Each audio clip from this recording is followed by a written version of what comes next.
Welcome back, Dovii family, to the daily grind. It's been a long time since I have spoken about the Ukraine-Russia war.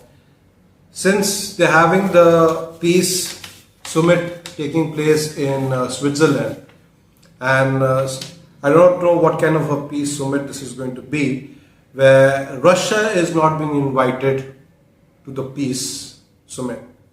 So how they plan to end the war, God knows, but this is a discussion that is going to take place in Switzerland, where many countries have snubbed this meeting. They are not attending it, and many countries, many when I say Europe and America, these are the countries that are basically participating in this meeting.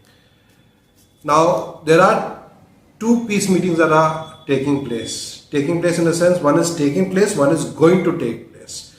This one is being planned by Europe and America, and the other one is in the pipeline, is being planned by China. So what is it all about? We will be discussing about that.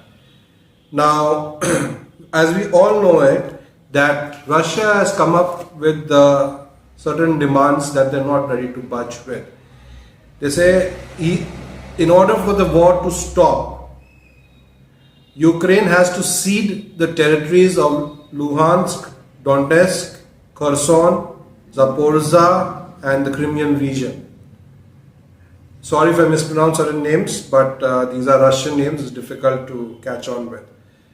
So these are the areas that Russia has captured and it is under their control. So Ukraine has to cede these territories, withdraw their troops deeper inside their own country, not in the bordering areas, and drop the bid from joining the NATO. This is Russia's demands. Ukraine rejects it. So basically, what I want to know is, what kind of a peace deal do they plan to reach by having this summit? What I see it, Europe and America are not interested in stopping the war, especially with the kind of things that have propped up.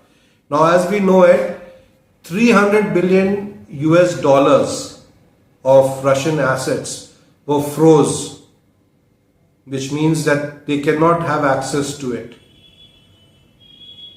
been frozen in European banks.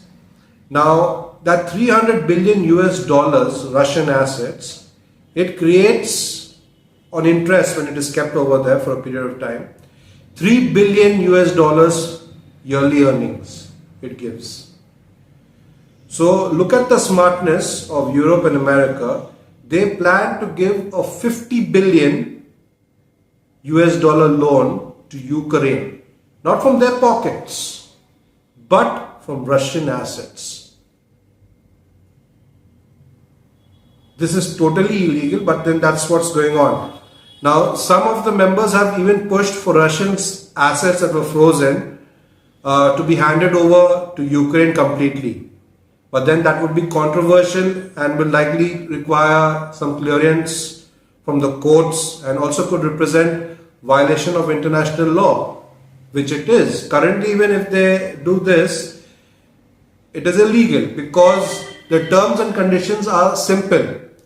When a country puts their assets in another country, they are liable to access it anytime they want, however they want it. You cannot put restrictions. And here, not only restrictions, you are loaning out their assets to somebody else. Now, my friends, this is the reason why even many countries, including Saudi Arabia, Nigeria, Kenya, number of countries, Ethiopia, all countries have followed this practice of keeping their funds in other countries in the form of gold. That's the most chosen form of assets to keep. Because currency keeps depreciating and value keeps fluctuating. But gold, it's a more steady way of managing things.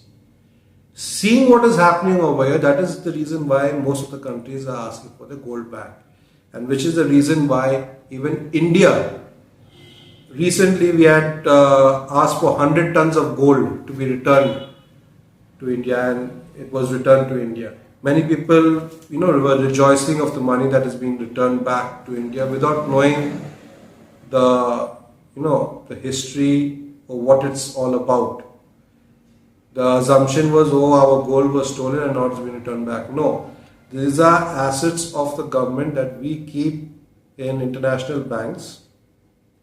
And now we ask for it back because what is happening to Russia, tomorrow it can turn around and happen to India too. Tomorrow it can happen to China too. So this is where there is an awakening that is coming up among countries. And let my Indian folks know, the 100 tons of gold is not a big lump sum. If you calculate the total value of that 100 tons of gold that has been returned, it proofs us from any kind of sanction, and it covers all our imports that India imports for a period of 1 year, the total cost of our commodities that have been imported into India. That is the amount only that 100 tons of gold is worth. So you can imagine.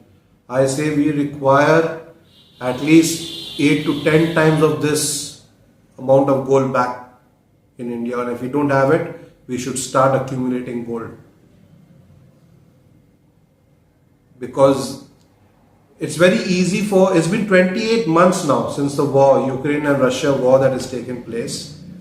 And it's very clear that Joe Biden is not the one to stop the war.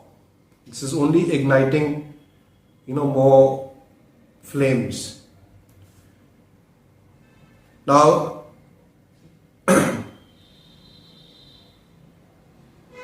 this 50 billion loan that is going to be given to Ukraine is not going to be given to Ukraine right now. It will be given at the end of the year. Okay. And that too, it will be given on interest. So which means Ukraine has to pay back that money. It's not given for free. So in short, none of the European countries are actually paying money or having their pockets, affected in any way. They're using Russian money to fund the war against Russia. So that is their plan. Now, however, evil you might make the Chinese to be, there's one thing good that I feel. Now you see, the Chinese form of the peace plan is very different. They plan to say wherever you are, you just stop the war right there, right now. First stop it and then come to the table. Whatever discussions have to take place. But here it is a different scenario. They are actually funding the war. Continue killing each other. So how serious is Europe and America to end the war? I am in doubt, complete doubt about it. I don't think they're anywhere close to having a peace deal met. This is just plans to see how they can corner Russia or perhaps, put up a fight. So this full war that is being fought, what I like you all to know is that nobody, even India, our government, has condemned the war. Has downright condemned the war, that this shouldn't take place, it should stop. Dialogue should be given a chance. But the question is, why is this war being fought? People talk about world's rule-based order. What is the world's rule-based order? When Ukraine was created, these things were discussed. About NATO, about missiles. Now if Ukraine joins NATO, there will be missiles posted in the Ukraine border with Russia. That is what Russia fears. And that is what had led to the war. They kept saying. They did not listen and ultimately war broke out. Now coming back to the rule-based order, it is said, how are you going to claim a particular part of a country as yours? I'm talking about the Crimean region, which they still use the word Crimea, Russia-occupied Crimean region. Now, Ukraine was a part of Russia. We all know it. Belarus was part of Russia. Many other. It all broke up. They were part of the former Soviet Union. Now, when they broke up, Crimea came under the Ukrainian territory. However, now you look at it, that particular area, Crimea, is mostly filled with the Russian population and Russian supporting people. They don't support the Ukrainian people. Russia did not take Crimea then. Elections were held in Crimea, conducted by Ukraine, whether they want to be with Ukraine or they want to be with Russia. The Crimean people voted to be with Russia. Results were declared again not by Russia but by Ukraine. The moment that took place, Russia rolled in its soldiers and occupied Crimea. So there was a process. This is a process, the world-based order that the world believes in.